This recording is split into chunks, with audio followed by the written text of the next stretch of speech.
The U.S. is tracking a big drop in tourism from around the world. Take a look at this. Travel from Canada and Mexico was down double digits in March. We're also seeing fewer visitors from Western Europe, Central and South Asia, South America, I should say. Here in New York, tourism is also being hit big time, once again driven by negative sentiment toward the USA.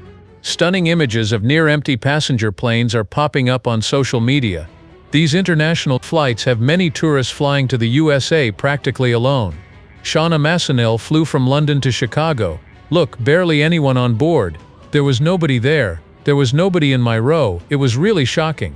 I've never been on a flight like that. Something strange is happening in 2025. For decades, the United States stood tall as the dream destination, the land of skyscrapers, movie stars, and bucket list vacations. But this year, that dream is cracking. Global tourism is changing fast, and for the first time in a generation, the U.S. isn't on the winning side. In the past, travelers came not just for the views, but for what America represented: freedom, innovation, opportunity. But now, concerned people are second-guessing. They're skipping the Statue of Liberty, avoiding Times Square, choosing other destinations, not because of distance or price, but because something deeper is shifting. In country after country, we're seeing the same pattern. Hesitation, not loud, not dramatic, but steady and growing. Business travel is stalling. Student exchanges are declining. Entire airline routes are quietly disappearing. And the data doesn't lie. In 2025, American tourism is no longer the safe bet it once was.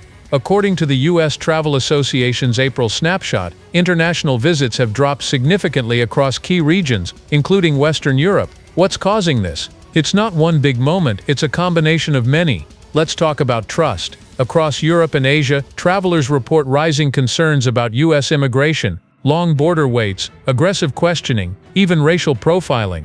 National headlines are filled with stories of detentions and visa denials, even for professionals and students. These aren't rumors, they're real events documented, shared, and amplified. In Germany, the government officially updated its travel guidance after several German citizens, including students, were detained at American airports. According to Reuters, the German Foreign Ministry stated that even a valid visa no longer guarantees entry into the U.S. In Japan, NHK, the national broadcaster, covered multiple incidents of engineers and tourists being held for hours by U.S. customs officers, fueling frustration among businesses and universities. And in Australia, shuttered, the government's travel advisory service, issued multiple warnings about inconsistent airport security and increased scrutiny at U.S. borders. Meanwhile, Flight Centre, the country's largest travel agency, reported a 16% drop in U.S. bookings while travel to Japan and New Zealand surged. On social media, Australians share stories of invasive phone checks, long delays, and general unease. I was questioned by one of the officers, and then shortly after, my mother and I were taken into a room. We were held there for quite some time before my mom was released, and then I was unfortunately remaining behind for further interrogation. And then that was about a 4 to 5 hour ordeal before I was taken to the Federal Detention Center. News.com.au ran a widely shared article describing first-hand accounts of travelers being ordered to unlock their phones or face immediate deportation. This isn't just about tourism anymore, it's about identity, values, reputation. For many international travelers, America once symbolized optimism. Now it often represents uncertainty. And let's not ignore the political elephant in the room. Serious tariffs, trade tensions, diplomatic friction. These don't just impact policy, they ripple down to everyday travelers. Flights get cut, insurance premiums rise, confidence in the travel experience falters, and the response has been swift. In Canada, the country's closest neighbor, Forbes, reported that in April alone, air travel to the U.S. from Canada dropped nearly 20%, while land border crossings fell over 35%.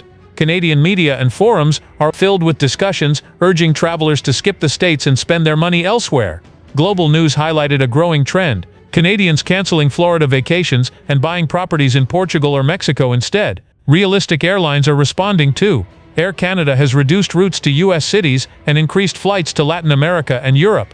The truth is, the world still wants to believe in the U.S. The culture, the music, the technology, it's still admired but concerned. But in 2025, admiration isn't enough. What people want now is respect, safety, and consistency.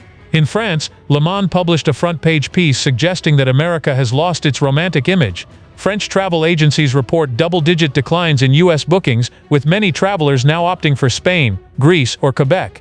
The French no longer view the U.S. as a guaranteed ally. Polls show that over 70% of French citizens now hold unfavorable views of American leadership. Can this trend reverse? Absolutely. But it's going to take work and not just flashy advertising campaigns. It will require reforming how America treats foreign visitors. That means clearer border policies, cultural sensitivity training, and deeper cooperation with foreign consulates. Because tourism isn't just economics, it's diplomacy, it's storytelling, it's how people relate to a place before they ever step foot in it. And when visitors stop coming, it's not just lost money, it's lost trust, lost relationships. If America wants to remain a beacon of inspiration, it must repair more than runways. It must repair its image. Maybe that starts with empathy, with realizing that every traveler, every passport carries a story and deserves dignity. What do you think? Is the U.S. still the dream destination it once was? Or are we witnessing a quiet unraveling of something much bigger? Drop your thoughts in the comments. And if you found this report insightful, hit like, subscribe, and share. Because understanding the shift in global tourism isn't just about where we're going, it's about where we feel welcome. In 2025, that welcome is starting to fade and rebuilding it begins now. This is the New York City Police Department. Due to the current health emergency, members of the public are reminded to keep a safe distance of 6 feet from others while public place is useless.